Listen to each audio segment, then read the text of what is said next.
On part maintenant en Haute-Loire sur les chemins de Saint-Jacques-de-Compostelle. L'association Handicap Évasion y propose des randonnées qui mêlent public valide et handicapé. Rémi Paclet, Laurent Cluzel ont suivi le groupe, parti dimanche dernier pour 6 jours de marche. Pour rejoindre le GR65 et continuer notre journée, on aura une belle surprise à midi avec la traversée du Lignon. La Joëlette, un fauteuil roulant monoroue avec des brancards à l'avant et à l'arrière, permet aux deux pilotes de gérer l'équilibre et de rendre la randonnée accessible à tous. C'est physique, mais on y trouve du bonheur. Eux, ils nous apportent beaucoup. Nous, on leur apporte parce qu'on leur permet d'aller dans la montagne. Bon, ici, ça roule bien, mais on va dans des endroits assez hauts.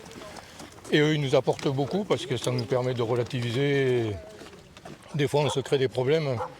Quand on voit les problèmes qu'ils ont, c'est sûr que ça relativise.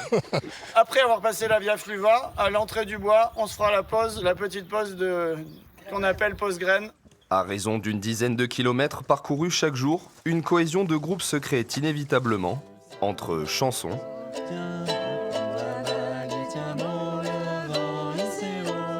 et petites galères. Ce qui me plaît, c'est de pouvoir faire des randonnées que je ne peux plus faire la montagne surtout. Et puis on se retrouve dans un groupe, c'est formidable, c'est la vie de ce groupe. Parce que ce qui est bien, c'est que tous les gens qui sont là, c'est des gens qui sont là pour vous aider, quoi. Et ça, c'est génial.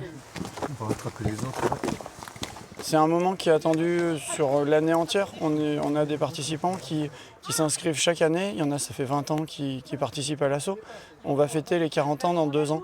Mais il y en a qui sont là depuis presque le commencement et qui regardent leur calendrier et qui attendent ce moment, l'événement, le moment de l'année où ils vont pouvoir vivre la nature, dormir dehors, vraiment vivre l'expérience nature, quoi.